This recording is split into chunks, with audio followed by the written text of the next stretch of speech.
ஃபீல்டுக்கு வர சொல்லுங்க. சும்மா உட்காந்துன்னு பேசிட்டே இருந்தா என்னங்க இருக்கு. இந்த காலையில் இங்கே இருக்கிறோம். நாங்கள் ஏற்கனவே சொன்னதை தோசையை திருப்பி போடுறாரு அவ்வளவுதான். ஊடகத்துறை நண்பர்களுடைய வாதத்திற்கே விட்டு விடுகிறோம். தமிழகத்தில் யார் பி டீம், யார் உறுதியோடு தமிழகத்துடைய கொள்கைகள், கோட்பாடுகள், லட்சியங்களை காக்கின்றவர்கள் என்பது உங்களுக்கே புரியும். ஊடகத்திற்காக அவர்கள் பேசுகிறார்கள். அதே பாணியில் எங்களுடைய பணியையும் நாங்கள் தொடர்வதற்கு தயாராக இல்லை. உறுதியாக நிற்போம் தமிழகத்துடைய உரிமைகளுக்காக. நீ பணம் தரவில்லையா, அதை பற்றி நாங்கள் கவலைப்படவில்லை. எங்களுடைய ஜிஎஸ்டி வரிக்கேற்றார் போல் எங்களுக்கு நிதி ஒதுக்கவில்லையா, அதை பற்றி கவலைப்படவில்லை.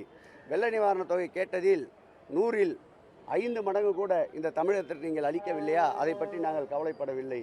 ஒட்டுமொத்தமாக ஒன்றியத்திலே இருக்கின்ற அனைத்து அமைச்சர்களையும் தமிழகத்திற்கு அனுப்பி பார்க்கலா, வாருங்கள் பாருங்கள். எந்த சூழல் என்றாலும் தன்மானம் காக்கின்ற எங்கள் மாண்புமிகு தமிழக முதல்வர் அவர்கள் இந்த தமிழக மண்ணிலே ஆட்சி செய்கின்ற வரையில் எந்த டீமுகளும் ஒன்றாக கைகோர்த்து வந்தாலும் அசைக்க முடியாது. இந்த ஆட்சியை மீண்டும் 2026ல் 200 என்பது நிச்சயம், 234 என்பது லட்சியத்தோடு எங்களுடைய பயணம் தொடர்ந்து கொண்டிருக்கிறது.